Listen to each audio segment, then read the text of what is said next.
বললে ধন্যবাদ, না বললে ধন্যবাদ। ওনাকে বক্তব্য দেন, আপনারা বসেন বসেন, আপনারা বসেন। যে ষড়যন্ত্রটা হলো ফেসিবাদী আওয়ামী লীগ যেইভাবে বলতো একদিনও শান্তিতে থাকতে দেবে না, ঠিক একইভাবে এখনো দেখি বিরোধী দলের বন্ধুরা ফেসিবাদীর মতোই তারা বলে যে তারা আমাদেরকে একদিনও শান্তিতে থাকতে দেবে না।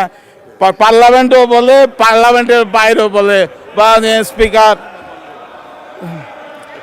মাননীয় স্পিকার, না বললে ধন্যবাদ, না বললে ধন্যবাদ, না বললে ধন্যবাদ। মাননীয় স্পিকার,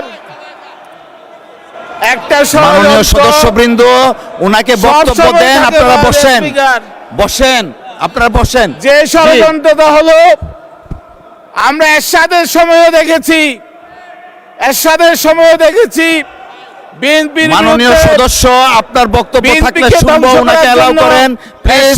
টেক ইউর সিট, করেছিল সমস্ত member of parliament please take your seat, একসাথেই বিলুপ্ত হয়ে গেছে জাতীয় আপনাকে পার্টি পরে দিব, বসেন দয়া করে।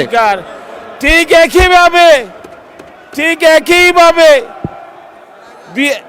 একইভাবে আওয়ামী লীগও বিএনপিকে দমন করার জন্য 15 বছর ফেসিবাদীর কায়দায় বিএনপির মানুষকে নির্যাতন করেছে, নেতাদের নির্যাতন করেছে, নিপীড়ন করেছে, কিন্তু বিএনপির কিছু হয় নাই।